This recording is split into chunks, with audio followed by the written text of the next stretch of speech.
are your concerns right now? And I'm not talking only college admissions or only admissions, because GP is a much bigger expert to answer this for all of you.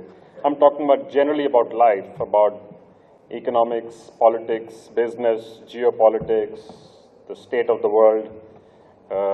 If any of you are or are planning to join a business or a family business, jobs, entrepreneurship, I'm okay to cover any kind of question across a broad spectrum. So if you have any concerns, questions, I would like to start from there, so that when I talk to you, I'll try and address those questions, concerns, or even if there are comments, I'd like to talk about those a little bit. Because the reality is, the India of today is really quite unique. For a very long time, we've been talking about India's greatness in the long distant past or its potential. And the reason I say it's unique is because we seem to be at the cusp of something big happening right now. It looks like the potential to realize that greatness is real, and it's now. And you, when I'm saying you, I mean people of this age are the ones who will truly, fully benefit from India moving on to the global stage, not just economically, but also becoming a nation which plays a bigger role in geopolitics, in looking at global policy initiatives, whether they are trade initiatives, or they are environmental concerns, or they are the ability of nations to decide how the peace in the world is actually handled. So if there are questions, I would truly welcome them, so I can try and address some of those. Anyone at all? There's a hand at the back. Can we lower this light a little bit? There's too much light in my eyes here. I can't see at the back.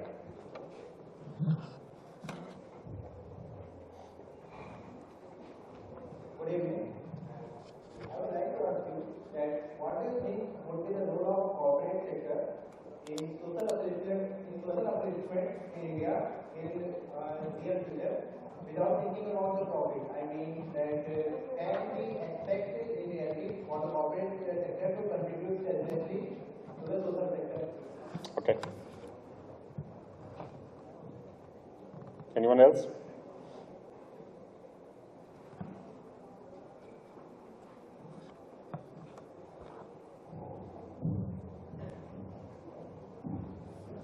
Hello, sir. I want to ask how, as a youth, we can think of in terms of investment and trading, and how we can create our portfolio for the long term. All right. Thank you. Thank you, sir. I have recently observed in our country there is a huge gap when we talk about choosing career options. People are more driven towards money. I've seen engineers working in BPO.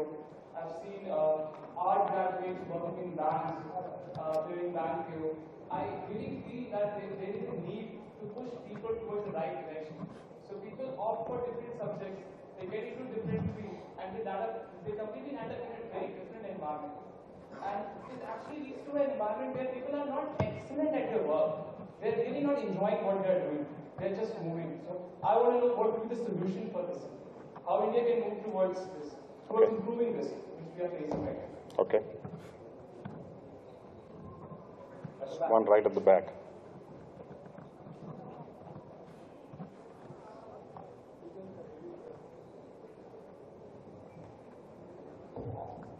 Good evening, sir. I'd like to ask, what should a person do to make sure that at the end of his career, maybe like down the line after 10 or 15 years, what about what you want to do? Because at the end of the day, if you're not happy during that 8-hour time period every day, then what's the point? I mean, you're going to be frustrated and you're not going to contribute to society. So, should we listen to our gut feeling, or should we, just listen to our head and make like rational decisions? Because reason has a habit of providing explanation for each viewpoint. Good question. Yep. I would request you, yeah, there's one here. I would request you actually to focus a little bit beyond your education. And I think that's a good question there. Good evening, sir. Yeah. So my question basically is about the gap between the government and the corporate sector. We see a lot of gap is there, and due to that, actually, our social life also gets affected. Thank you. Yep. There's one here on my right. Can we get a mic here, please? Sir, good evening, sir. I can't see. Oh, there you are. Yeah. Yeah. Sir, many people in society think that teaching line is good for girls. Sorry, sir, again. What is good for girls?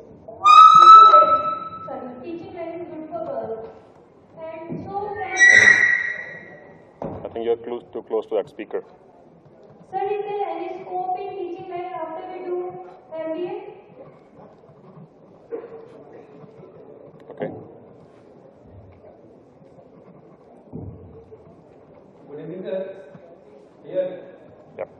actually, sir, the family background matters a lot. But I want to share any incident from this long life that a person without any strong background and financial background can achieve many more in life beyond this educational or this whatever is going on. Okay, thank you. Good evening, sir. Hi. Sir, I want to be an entrepreneur, but I don't have financial facility, financial available. So how, and today there is a lot of competition, there are major giants in the business. So how can we compete with them? How can we start? Okay. Thank you, sir.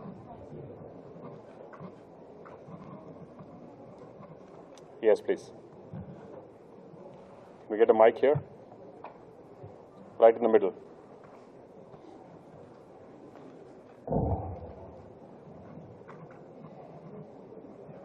Hello, sir. So, keeping in mind and leaving aside the love for our country, which is the best country you suggest for doing business? And also, does the ease of business vary with what kind of business you are presently in your country? Okay. Sir, out here in the middle. I can't make out. Yeah, there you are.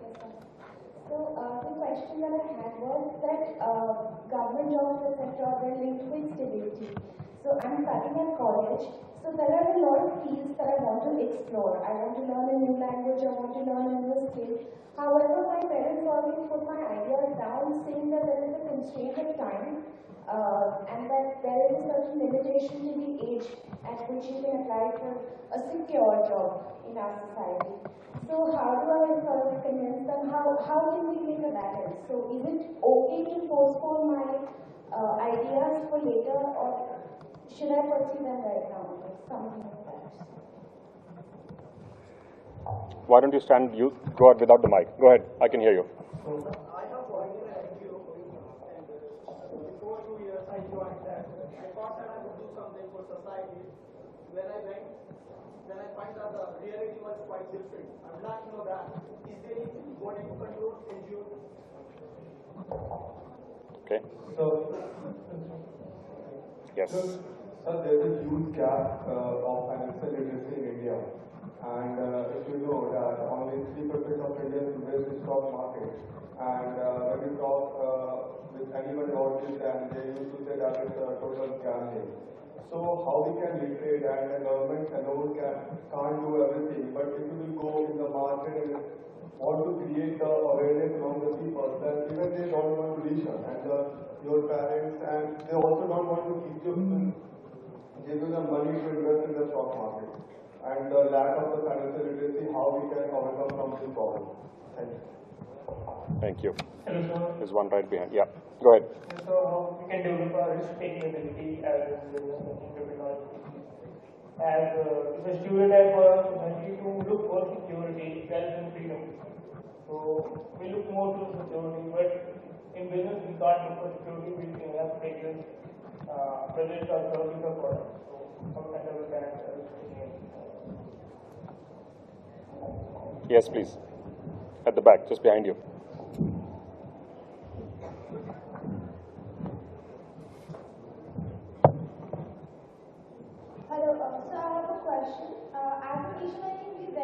time conscious, mostly because of the population, there's a lot of competition. But for instance, if I'm planning on joining a corporate and then have my own enterprise, but what I see is even to make it to a corporate, you need to become all these Ivy League colleges within India, and I don't see any need for that because at the end of the day, the people who are working in the corporate, they are from all sorts of colleges. So that's my question: why is such a big hype, such a big criteria? Okay.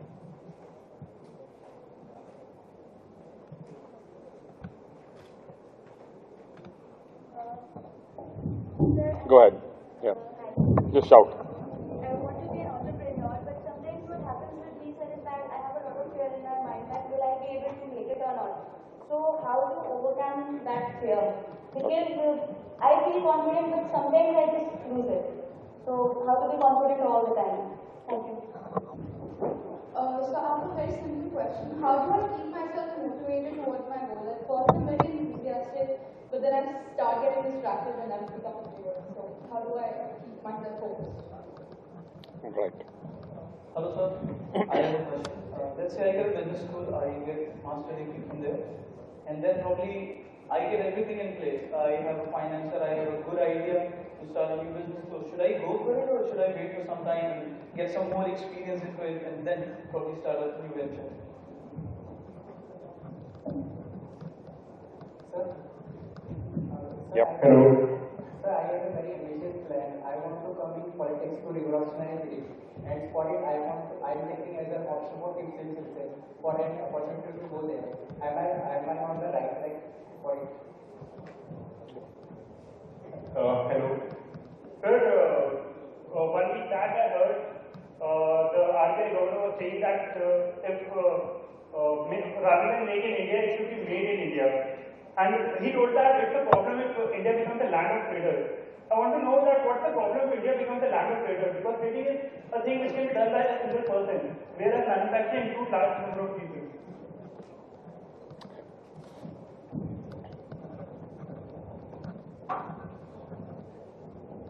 So we'll take 2 or 3 more and then I can start.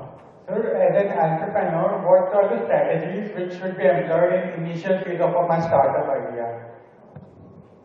Okay. There were a couple of hands raised in the middle someplace. Yeah.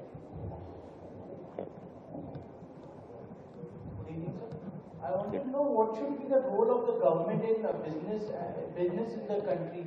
While red tape is a hindrance to small businesses, we have seen large businesses flourishing because of crony capitalism and favoring by the government. So what is your take on the interference of government on business? Okay. There's one just ahead of you here. A very good afternoon to Munjal sir. So as we are seeing that India is changing very, very fast, and we see that technology is power, information is power. So as an executive of a technology company, Hero MotoCorp, what do you think, how India will cope with the Western world like United States and Europe? And what do you see India after 50 years after? Means, we will be able to make our country more comfortable and secure and technologically more better. Please give your views. Thank you. All right. Thank you. So I have about 25 or 30 questions. Excuse me, sir. One question. Yeah. Okay. Sir, Go I ahead. have heard everyone, and these days everyone tries to get job, and no one tries to give job. Anyone tries to give job, and there are a lot of problems. How we can solve the problems? Okay.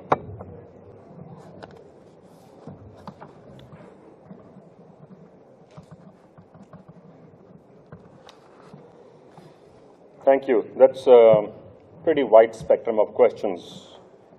If I try and answer each one of them in full detail, I could probably do it in about 3 to 5 years.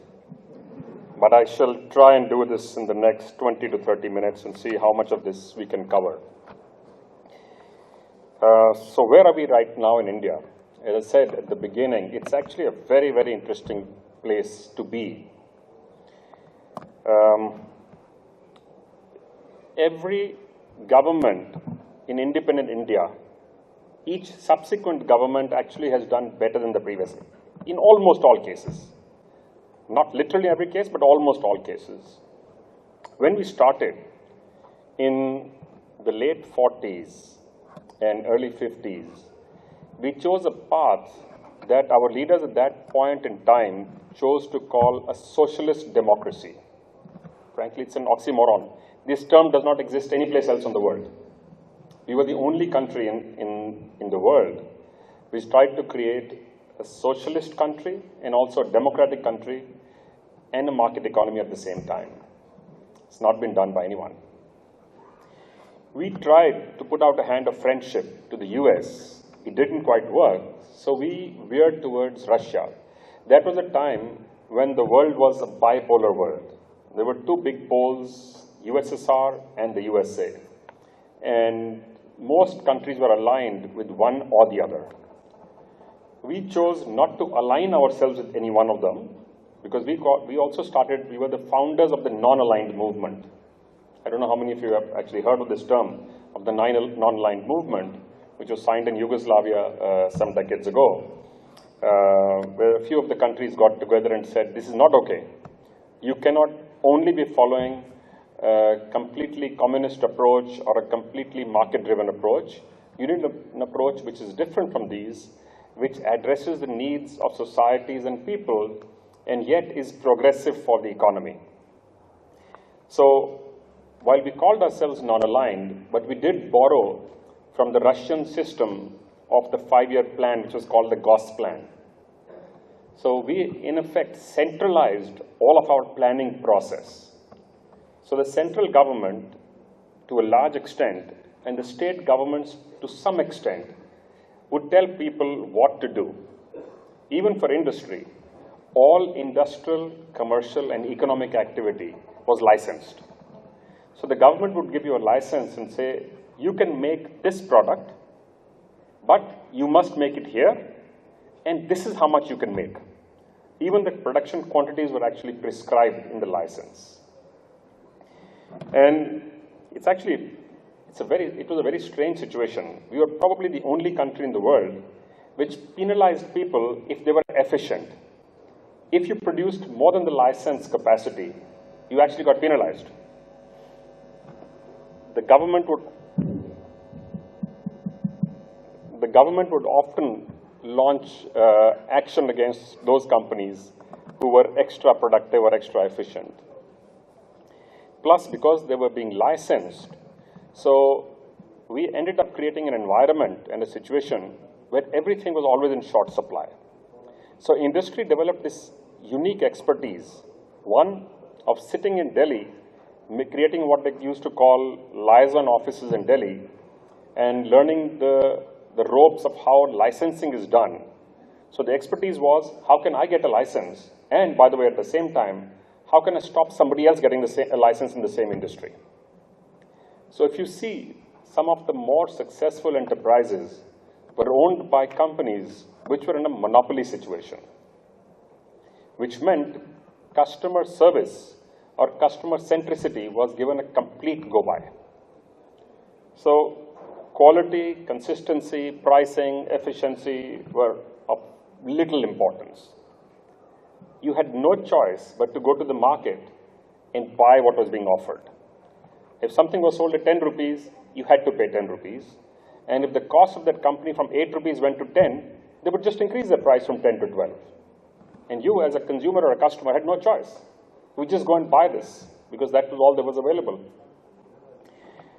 So, in spite of that, there was an improvement in the economy. In fact, in the 60s and 70s, our economy was growing at about 2.5 to 3.5%. GDP was growing at an annualized rate of 2.5 to 3.5%. The world at that point derisively would call this the Hindu growth rate. There was a term which got coined globally, that this is the Hindu growth rate, meaning India as a nation will never progress more than this. But if I remind you a little bit, if you go back a little bit in history, we were also, and when I'm saying a little bit, in the life of a nation, a few hundred years really is nothing. At the end of the Mughal period, I'm actually expanding the subject a little bit from your questions. I want to kind of put this in perspective so we understand what is going on right now and what we can potentially hope to see in the future. At the end of the Mughal period, India as a single nation had 21% world trade, one country. And Great Britain, as it was then called, when they came to India, had 1% world trade. In 1947, when they left with 21% world trade. And what do you think was left behind? It was 1%. So it was actually an economic subjugation. So the economy of India suffered very badly during that period of 250 years. And this is all recorded history. There's no hocus pocus. This is not guesswork. These are actual numbers which are available. And interestingly, when we were 21%, at that time, China was 31%, even at that time. So these were the two countries which were actually leading world trade. This is to the point that somebody asked, what's wrong with trade? Why can we not only do trade? Why do we have to manufacture? You can do trade, but if the numbers grow, if the population grows, as it has, we have today 1.25 billion people in India and growing. In a few years' time, we will be the single largest population on this planet. We will need to ensure productive employment for between 10 to 12 million new entrants year on year, every year for the next 15 to 18 years. As a nation, our biggest challenge today continues to be the 200 to 300 million people who live in abject poverty, who don't get 2 square meals a day. All of us in this room are blessed. We are especially fortunate to have been born in the kind of families we were born in, to have got the kind of opportunities that we got, to have got the kind of education we've got. This is an opportunity. This is the key to the opportunity. You know, we, as our family foundation, besides the university which was just announced, we also run high schools and a few other institutions of this nature.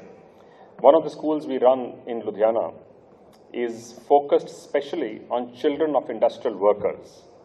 Now, industrial workers in North India, and I'm talking about the unskilled and semi-skilled workers, most of them actually come from eastern UP and Bihar. They migrate to these states, including for farm work. Most of the farm work in Punjab is actually done by migrant workers. And most of the time, they leave their families behind. And it's very, very disruptive for the social structure. They're running 2 homes, so whatever they earn has to be spent at 2 different places. So we have been encouraging workers in Ludhiana to bring their families with them. We also have a teaching hospital.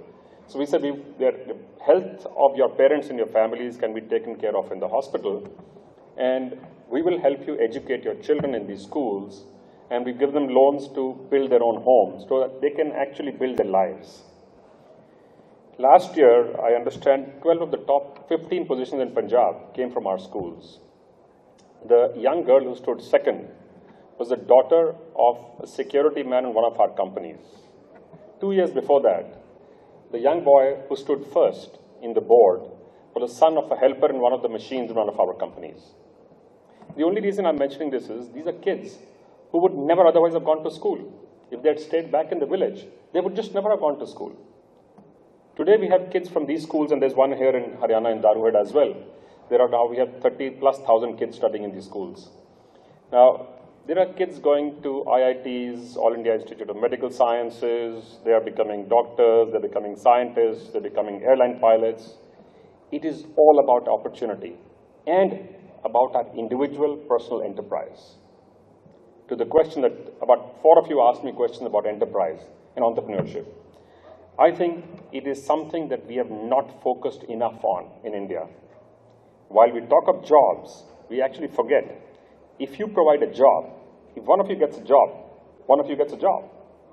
But if one of you becomes an entrepreneur, you will provide 1, 2, 5, 10, 100 or 1,000 additional jobs. Just look at the effect, the multiplier effect on the whole system, on the economy, on the nation, and on the society. So I would highly encourage all of you, those who have the instinct, those who have the interest, those who have the guts, those who have the desire to build something of an enterprise, you must go to do this. And by the way, there is no right time. There are entrepreneurs who started at the age of 11 and 12 and 14. By the way, there's one I was reading about only last week, an 8-year-old who started an enterprise and is very, very successful already. Of course, he's writing apps like many other young people today. And there are many who dropped out of college and became amongst the biggest and the most well-known entrepreneurs in the world. Bill Gates is a classical case in point. And there are many others like him who were in good universities and colleges, but chose to become entrepreneurs rather than to finish their education. And I'm not for a minute suggesting that you should not educate yourself, because education gives you an added advantage. Since the university was mentioned, the university that we have set up, it's called BML Munjal University. We are attempting 3 or 4 things in there. We are trying to build that as a nursery for future leaders for India and for the world. So there is, of course, the conventional style of teaching, conventional set of subjects, but the style of teaching is quite distinctive. We have designed the highest experiential learning content in the world. The idea is that young people should not learn only from academic professionals, but you should also learn from practicing professionals. So we have visiting faculty who are professionals in different fields. We have the opportunity of young people to work with companies directly on the company's campuses and within the college campus. We have set up centers of excellence. Siemens, for example, has set up a full factory inside the campus. Coca-Cola and Shell are setting up a water center on campus.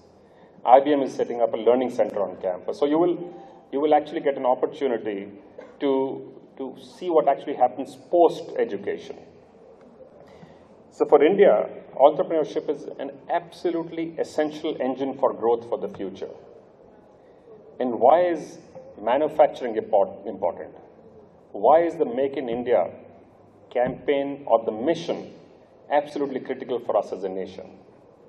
I'm sure you're aware that the large part of India's GDP right now comes from services. We have done exceedingly well in services. About 60% of our economy is now made up of services. The other 2 parts are agriculture and industry, which is manufacturing mostly.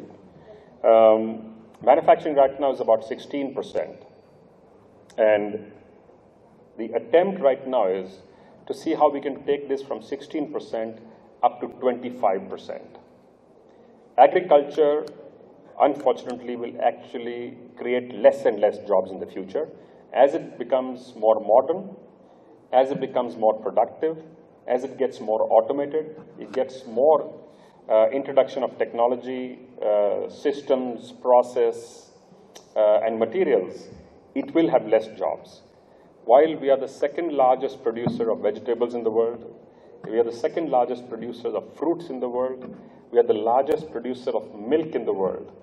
Similarly, we are also the largest exporters of rice in the world, and we do some in other vegetables as well, and other grains as well.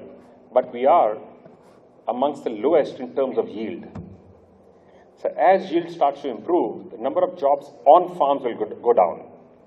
54% of India today depends on agriculture as a primary source of income. As those jobs go down, people who are on farms, plus more young people that are coming in, will need productive employment in other areas. The advantage of manufacturing is threefold.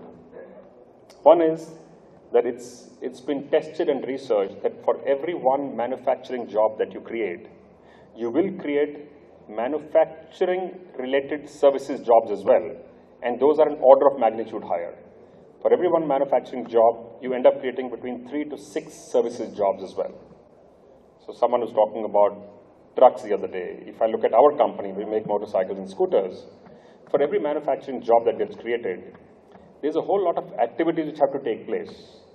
Transporters have to bring the components in. They have to take goods out of there. There are packaging companies who provide packaging. There are printers. There are couriers. There's a whole host of activities around these. There are people who service, people who sell these products. So there are dealers, there are distributors, there are sales and service points. All of these grow as the manufacturing grows. If we are to grow as a global nation, if we are to grow, we are, by the way, on power purchase parity, we are already the third largest economy in the world right now.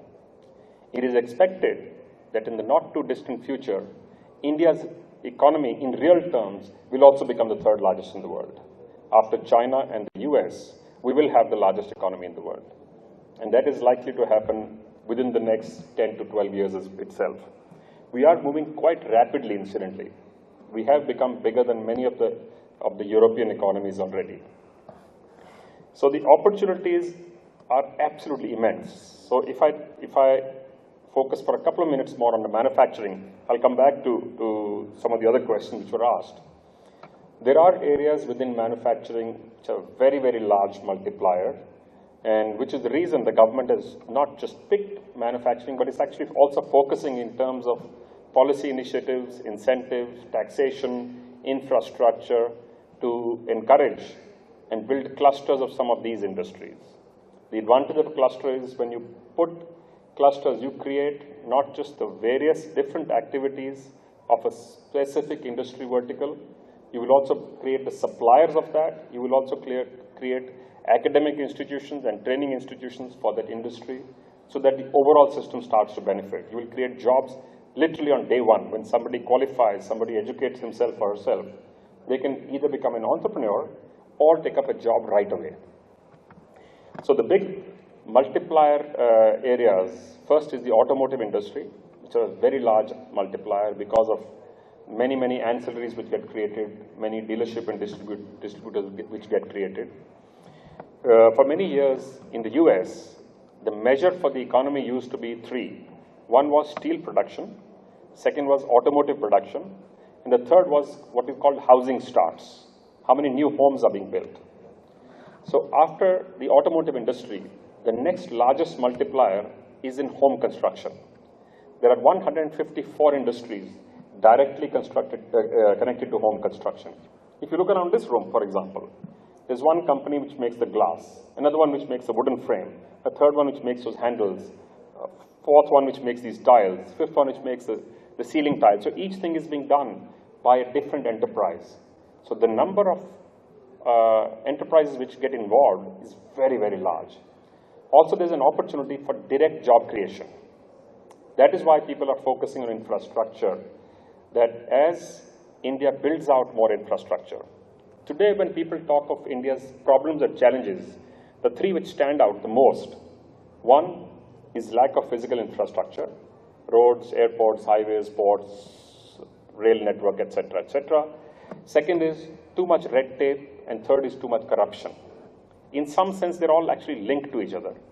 The red tape comes from too much bureaucracy, too many requirements of permissions, clearances, which gives people an opportunity to blackmail, to interpret in many ways, or to hold permissions until they get speed money or they get paid off. So rent seeking becomes easy.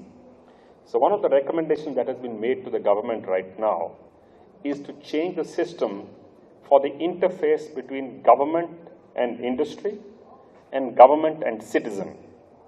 The recommendation that has been made is to completely eradicate the physical interface. So nobody should have to go with a piece of paper or a file to ask for permission for anything at all. Whether to start a new enterprise, or to create a modification, or to file for permission for environmental clearance, or anything at all.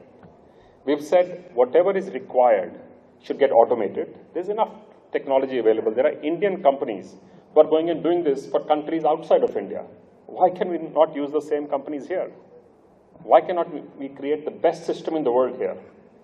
So we've also recommended, please don't compare by saying that we will create 10% improvement in this or 5% in this. Please only look at what's the best in the world in each area. And we must be at least as good as that. If Singapore is very good in starting a new business, we must be better than Singapore.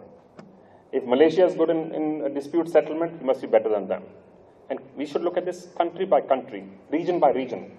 And by the way, it's not just at the central government level. It's equally important because the action has now moved to the states.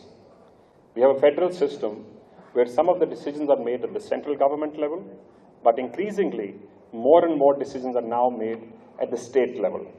So one of the choices that each of you also has to make is where do you want to go and settle down? Where do you want to go and work? Whether it's for a job or it's setting up an enterprise. And what the enterprise is not even important. It could be an NGO, it could be a manufacturing enterprise, it could be a services business, it could be a social enterprise, and all the options are open ahead of you. I think the opportunities today are absolutely immense. You need to ensure that when you look at a new enterprise, that you have studied what the potential risk is, that you've tried to address that risk in the business plan that you make. As they say, the best way to do this is plan your work and then work your plan. But be diligent about it. Be honest about this. Be ethical about this. And then be passionate about this. Because without passion, none of this is going to work. If you have the passion, the lack of experience, knowledge, and exposure is actually very easy to cover. But if you do not have the passion, it becomes a chore. After a while, it's painful. It's hard. You get up in the morning and say, "Yaar, to dobara jana padega. Badi takleef hoegi aaj." But if you are passionate, if you are driven by what you're doing, it's an absolute delight. It doesn't matter then whether you're working 6 hours or 10, 12 hours or 14 hours.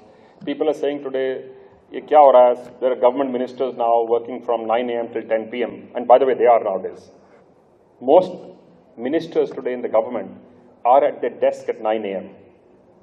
And very few of them actually leave before 10 p.m. This was unheard of earlier in India. Which is why I was saying it gives great hope. The aspiration that has been set. I don't know if, how many of you heard, the Prime Minister gave a speech day before in the evening at an event by the Economic Times. It was an absolutely inspirational speech. At the end he says, why should our ambition be to move India's economy from 2 trillion up to 3 or 4 or 5? Because that's what India has been talking about in recent times. We have a $1.7 trillion economy, which is almost $2 trillion right now. We've been saying in this much time we'll move it to 4, 3, then to 4, then to 5. So why should we not target a $20 trillion economy? I think it's an absolutely profound statement. It just sounds like a statement, but you have to then equip yourself to do everything that is required to do this. So if I go back for a minute to the problems that we have, our biggest problem and challenges also offer some of our best opportunities. Lack of physical infrastructure gives you one of the biggest opportunities to invest in recent times. Not in recent times, actually, ever. So India has conceived right now, India is working on right now, the largest ever conceived infrastructure project ever in the world. And it's called the Delhi-Mumbai Industrial Corridor. You may have read about this because lots of reports get written up about this. It's only one project. There are about 50 or 70 projects which are going on. I'm going to mention 1 or 2 for your information. And the reason I'm mentioning this is I'm trying not to answer each question specifically, but I hope you'll get the answers in what I'm saying. I think I've covered about 10 to 12 questions right now already in what I've said. So what they're doing is they are creating a high-speed rail network between Delhi and Mumbai. Actually, it extends beyond Delhi. And 100 miles either side of that will be developed as brand new developments, including what we are calling smart cities. Have all of you heard of the 100 smart cities that the government is talking of setting up? Has anybody not heard of this? So what do you think smart cities are? Anyone has an idea? What is a smart city?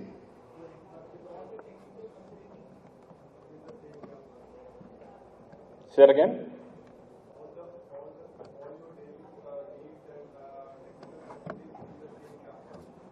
Right. So many of our cities actually have evolved without any grand plan. So if you think about it objectively, we've actually only created 5 new cities in independent India. That is all. China, in the same time, has created over 100 cities already. You can build a city, you build a master plan, and you build a city. But when you say it's a smart city, you're then looking at all of the implications of your everyday life, things you need every month, things you need every year, things you need over a period of time. And I'll talk about a little bit about what we are doing in this regard in one of the businesses that we operate. So these cities will have provisions not just for smart electrical grids, not just for smart information grids, but also plan where does the food come from? How does the energy get distributed? How do you minimize logistics and movement, both of people and materials? How do you ensure that the places people live are not too far from the places they have to go to work? And by the way, wherever they have to go to work and where they live, they are well connected with efficient mass transit systems. So there is a whole set of implications that not only do you have water supply, you also have a full comprehensive integrated cycle where the water gets managed, gets discharged, gets recharged, and then when water is drawn up, how do you clean the water and then redistribute again? And so on and so forth in this manner. And it will also create clusters. So 7 smart cities along this corridor have already been signed. All of these, incidentally, are with Japanese companies. I should tell you, the idea actually is based on a model which was followed in Japan a few decades ago. They developed the area between Tokyo and Osaka. If any of you have been to Japan, you would see that these are connected, very, very well connected cities, and all the area alongside this has been developed. So we have not just this one corridor, we also have something called the Kolkata-Amritsar corridor. We also have a Mumbai-Bangalore corridor. We have a Bangalore-Chennai corridor. So these are massive, massive projects.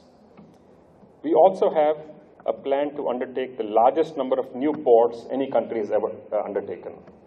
Similarly, we also have a plan to undertake the largest number of airports that has ever been built, and highways.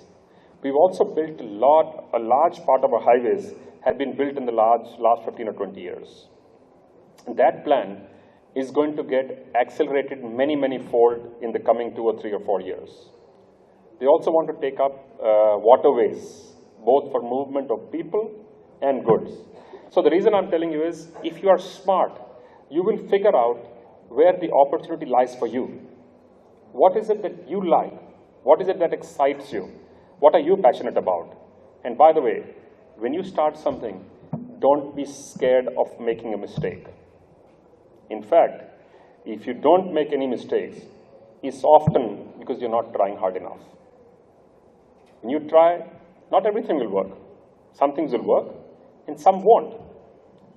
The only caveat is, if you fail and fall, please get up, dust yourself, and get on again.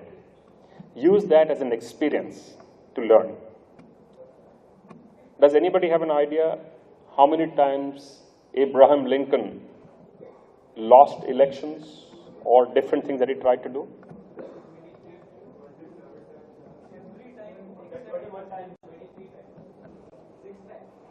Okay, it was a lot. So, but the idea is exactly this, that he didn't give up. I can give you an example of one of our own big entrepreneurs. You've all heard of Sunil Mittal, who is the chairman and CEO of Bharti Airtel. Any idea how many enterprises he set up before this one? He failed 7 times, by the way. Failed. Every time he started a new business, it didn't work. But look at his perseverance. Look at his guts. Look at his ability. Look at his mind. He just kept pushing again and again and again until he hit the jackpot.